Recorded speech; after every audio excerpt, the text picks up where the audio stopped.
আসসালামু আলাইকুম, শুভ সন্ধ্যা। কেমন সকল প্রিয় আপুরা ভাইয়ারা কেমন আছেন? কে কোথা থেকে আমার নতুন ব্লগটা দেখছেন কমেন্ট বক্সে জানাবেন।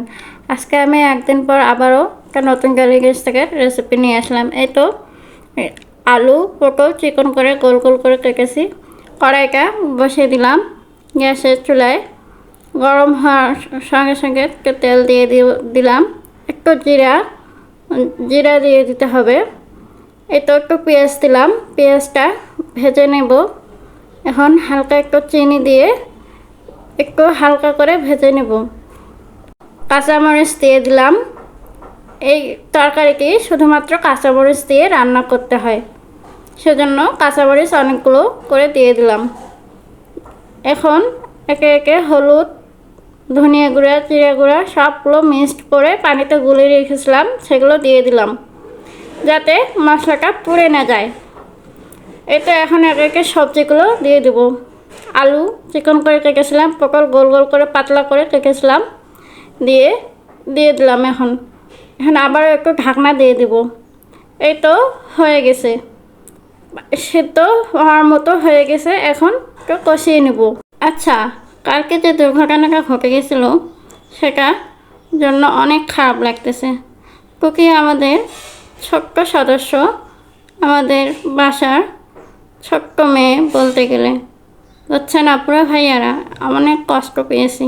টুকি আমাদের মাঝে আর নেই বলতে অনেক কষ্ট লাগতেছে। ছোটোবেলা থেকে নিয়ে এসে থেকে ও ঘুর করে সবার কাছে কাছে একদম সন্তানের মতো।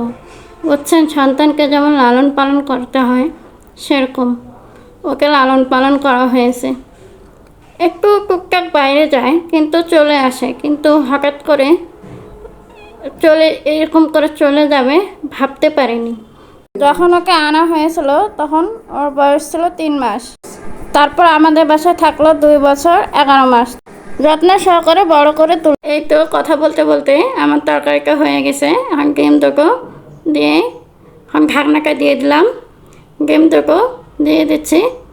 এখন ওই ডিম দুটো সিদ্ধ হওয়ার পরে গোলমরিচের গুঁড়ো একটু ছেঁকিয়ে দিলাম, আবার একটু ঢাকনা দিয়ে। এই তো তরকারিটা হয়ে গেছে। এখন সার্ভিং ডিশে এভাবে ঢেলে নেব। দেখুন, সবজি দিয়েও কিন্তু ডিম রান্না করা যায়। এভাবে কখনো কি আপনারা খেয়েছেন? জানাবেন কমেন্ট বক্সে, কেমন লাগলো তা জানাবেন। আর তো কোনো কিছু বলার নেই, আপনারা তো সবই রান্না জানেন। একই প্রায় কোনো মশলা ইউজ করা হয়নি। এই রান্নাকেই আমার নানির কাছ থেকে নেওয়া। আমার নানি খুব সুন্দর করে রান্না করতে। ডিম দিয়ে সবজি রান্নাটা কিন্তু আমরা রোজার মাসে প্রায় করে খাই। সব সময় করে খাওয়া যায়, কিন্তু রোজার মাসে খেলে অনেক মজা লাগে। আপনারা ট্রাই করে দেখতে পারেন। ধন্যবাদ সবাইকে। সুস্থ থাকবেন, ভালো থাকবেন, দোয়া করবেন আমার।